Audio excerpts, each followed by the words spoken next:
Hey, what's up you guys? Hope you're all doing well. It's Selina and welcome back to my YouTube channel. And if you're new here, please consider subscribing to my channel and click the notification bell so that you will be updated guys whenever I upload new videos like this one. So for today's video, we are going to unbox another microphone set. Ayan, so this one is monitorable USB condenser microphone set from Maono. Yung model niya is AU-PM422. So Maono is a fast-growing microphone and audio accessories brand specializing in producing podcasting microphone kit and lavalier microphone. So, yung shop nila or yung mismong brand nila guys ay may maraming microphones, kung ano-ano yung mga version ng microphones na binibenta nila. Ayun.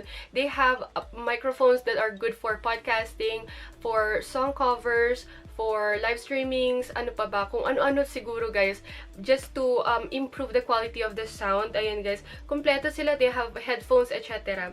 But of course, they sent me their best-selling or yung pinakamabenta nilang microphone set from their shop. So, shout out to Maono for sending me this. Thank you guys so much. But of course, I'm gonna do a honest review even though these products were sent to me. As you can see guys, itsura pa lang for the worth of 3,800 or 3,600 something. Guys, packaging pa lang, ang ganda niya na. Mukha siya talaga mamahalin, no joke. And sa likod nung box, you will see the specifications, features, technical support, and also this, kung paano siya i-assemble. Ayan. Before I unbox this microphone, I'm just gonna read a short description about the product guys para meron din tayong kaalaman. So this one is a professional USB podcast microphone, cardioid condenser, zero latency monitoring with mute touch button and mic gain knob, LED indicator, headphone jack. So, meron siyang saksakan ng headphones, and so this one is perfect for YouTube, recording, podcast, gaming, etc. Kung ano-ano pa guys. Hello, it's me in voiceover form. Now I'm going to unbox this monitorable USB condenser microphone set. And as you can see guys, secure talaga ang packaging para hindi basta-basta mabubuksan ng box. Nakalak pa po siya yung dito sa ilalim natin. And pag open po, ayan, tada, you will already see yung user manual. So dito sa user manual po natin, nakalagay po dito yung instructions on how to set up, paano siya assemble, lahat-lahat guys. Nandito rin po nakalagay kung ano yung mga nilalaman ng package natin. Itong shock mount, microphone, yung pop filter, USB cable, windscreen cap, table clamp, and also our kasama na rin yung microphone stand. Ayan po. So, ang makikita nyo rin po dito is yung ating foam ball. Yung foam ball is like a pop filter na nako-cover niya or na tatanggal niya, nababawasan niya yung background noise. And also here is our pop filter guys. Ayan, malaki din siya. Saktong-sakto yung size niya sa ating face or yung sa area ng ating, para sa mouth natin na yun guys. Malaki siya o ganyan no. And yung feels niya guys, parang matibay talaga kasi gawa din siya sa bakal. Ayan, mabigat din po yun. Itong pop filter natin, nakalagay din po yung kanyang logo. Ayan, maganda yung pagkakagawa nitong pop filter. And for the second layer, makikita na po natin itong shock mount. Ayan guys. Guys, ang bigat nito as in yung masasabi mong mamahalin tong shock mount na yan. Gawa din po siya sa bakal eh. Ayan, pero hindi naman ganun kabigat. Sakto lang, pero hindi kasi ganito yung shock mount na nabili ko before. Ayan, ang bigat niya guys. Now, we also have our microphone stand. Guys, ito, yung microphone stand, mukha din talaga siyang matibay guys. Ayan po. Na-adjust siya kung gusto nyo na mas mataas or gusto nyong napapaiksi. Meron din po siyang lock dito po para hindi po galaw ng galaw yung ating microphone stand. Now, for the next item naman, meron po din itong table clamp. Dito po natin nilalagay yung ating microphone stand. Ayan, dito po natin siya ipapatong. Yung purpose ng table clamp is ilalagay po natin to sa ating table or any surface kung saan nyo gusto ikabit yung mismong microphone set, guys. Ilulus nyo lang siyang ganyan. For the next is our USB cable. So, kakaiba to guys ha. Hindi kasi siya yung katulad ng cable ng mga microphone na kailangan ng splitter or sound card. This one is sobrang ano lang niya, very accessible siya sa laptop and computer. Yan guys, so USB connector kasi yung style niya. So, hindi nyo na kailangan ng splitter or any sound card. And for the last item, of course, is hindi pala. So, meron pala tayo dito yung pang tali. This, para sa ano natin to guys, sa cable, USB cable. Ayan guys. So, for the last item, of course, is yung mic itself. Guys, ang bigat din po niya. And kakaiba siya, hindi siya ganito, hindi ganito yung mic ko before and matted po siya. Tapos, ang social ng dating, ang bigat pa. Ayan po, oh. Ang bigat niya, tas mukha siyang matibay guys, and as you can see, nandito na nga po yung mic gain kung gusto nyong palakasan yung voice nyo kapag habang pinapakinggan nyo yung voice nyo. And also, meron siyang touchscreen na mute button guys, touchscreen po yan. Meron din po dyan yung kinakabitan ng headphones. Ayan guys, flex ko lang para makita nyo yung itsura. At hindi siya yung tipong pag naalog yung microphone, may naririnig kayong maliliit na tools inside the mic itself. Ito, wala. Talagang attach siya. Maganda yung pagkakagawa. As in, ang ganda niya guys.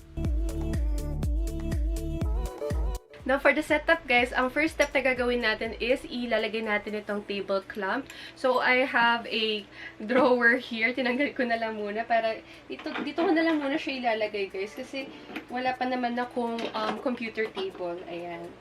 We're gonna lock it, yung table clamp natin.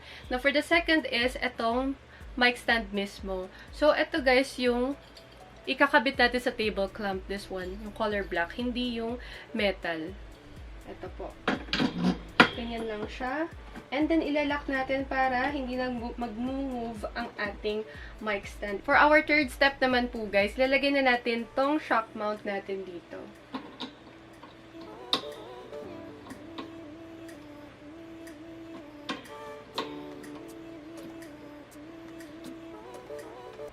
Now, for the next one is our pop filter. Ito po, guys.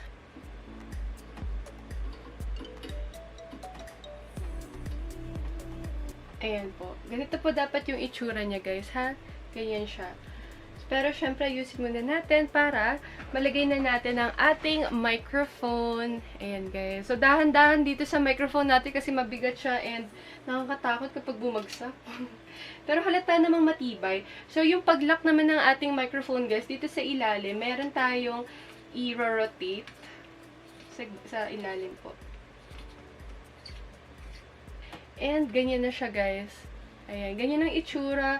But for the last, of course, yung mismong cable natin. And, ito yung ikakabit natin, guys, sa ating mic, okay?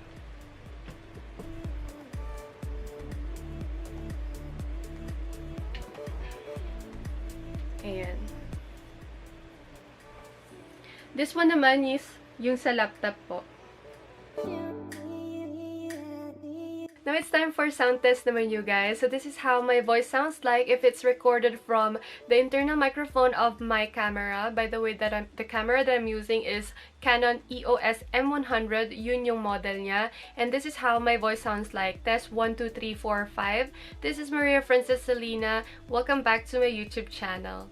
Now, guys, I'm gonna record my voice using this Maono condenser microphone.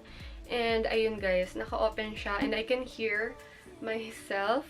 Like, ang ganda talaga ng voice ko dito sa aking earphone. And I'm just gonna use Audacity software to record, guys. I'm not gonna edit or add enhancement to it, guys. Ganun lang talaga siya raw. So I'm just gonna record my voice now.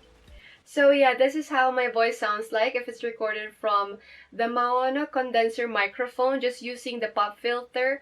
Test 1, 2, 3, 4, 5. This is Maria Selina. Welcome back to my YouTube channel. So, this is my voice using Maono condenser microphone with pop filter and foam ball. Test 1, 2, 3, 4, 5. This is Maria Selina and welcome back to my YouTube channel. And there you have it, guys. This will be the end of our video. I really hope that you enjoyed watching it and hope that this video helps, especially for those who are like me na YouTubers, mga mahilig gumawa ng song covers, mga live streaming, podcasting, and also guys, ASMR. I highly recommend this one for ASMRist kasi it is a cardioid microphone, which means yung pag-pick up niya sa sound is naka-focus talaga sa center. Although nakukuha niya rin yung nasa gilid, but not so much. And also sa likod guys, hindi gaano niya nakukuha, kaya nga nababawasan or natatanggal niya yung background noise. So yeah, this is just highly recommend microphone for those who just wants to improve the sound quality of their video, guys. Sobrang recommended to. Ang ganda, talagang para siyang pang pro, alam niyo yun. And in actual, talagang makikita mo na para siyang mamahalin na microphone set. It's just perfect. And ayun, makikita ko rin, mapapansin mo rin yung durability niya, para siyang tatagal kasi nga it's like a heavy duty microphone. Basta sobrang tibay niyang tignan, sobrang tibay niya din hawakan.